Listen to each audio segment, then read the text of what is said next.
So, Anthony, leave you there with a little background on the attorneys we're going to hear from a lot over the next 4 or so weeks. The trial beginning with opening statements on Monday, the 29th. So, here with me to talk about what we have going on now and what is to come, Katie Catherine Smith is with me. It's been so long, Katie. I'm glad to see you're still out and about and there. I've seen you on some of the other shows. I'm glad you made it here. Good to see you again.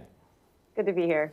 And David P. Shapiro, who has not been on my show before. I was thinking you might have appeared with Ice-T. Apparently, he doesn't do appearances with you. For those who may not know what I'm talking about, just check out David Shapiro on Facebook, and you'll see his buddy Ice-T. That's all I'm going to say. Thank you, David, for joining. I appreciate it.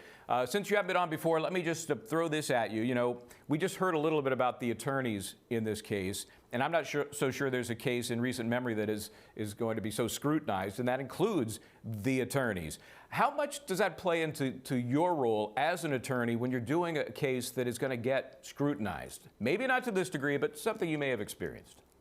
Well, Michael, first off, thanks for having me. It's good to be on your show.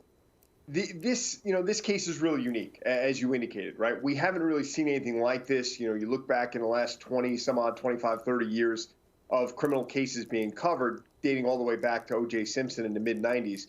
But from an attorney's perspective, you really can't let it get to you, right? You have to go in with your strategy. You have to go in with your goals of what you want to accomplish with each witness, what message you want to deliver to the jury with each witness, and whether there's one camera, 100 cameras, or if the trial is being broadcasted worldwide, you have to stay focused. You can't worry about what people on TV are saying about you. You can't worry about what friends and family may be saying about you. You have to do what's in the best interest of your client, or you have to do what's in the best interest of the people that you're representing. Yeah, and David, we've already seen some of the names kind of whacked off of here because, the 3 co-defendants from the trial to begin in September, those 3 officers that are being accused of second-degree aiding and abetting as to all the charges against Derek Chauvin. So they're off.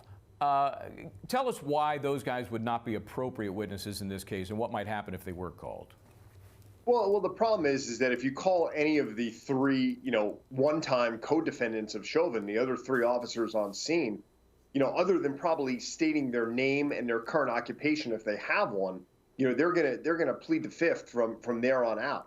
Certainly when they have a pending case against them. So, their attorneys are telling them you're not talking about anything. Certainly while there's a pending case against you, and unless there's some sort of an agreement with the prosecutor, what benefit, if any, you're getting, there's a gigantic risk and certainly no real reward unless there's something that we don't know.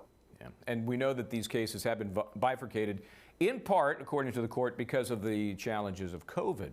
And whether that was a pretext or whether that's legitimate or a combination of things, we don't know for sure. But they are set to be tried in September. And we'll just have to see what they're dealing with in those trials, because the outcome of this trial against Derek Chauvin is obviously going to impact dramatically what happens in those trials. And that will be one trial of those 3 co-defendants. Okay, let's take a break, guys. More to talk about in this case. We do have a jury impaneled in the Derek Chauvin case. I am fascinated by the whole concept of the alternates in this particular jurisdiction. It's different than anything I've seen.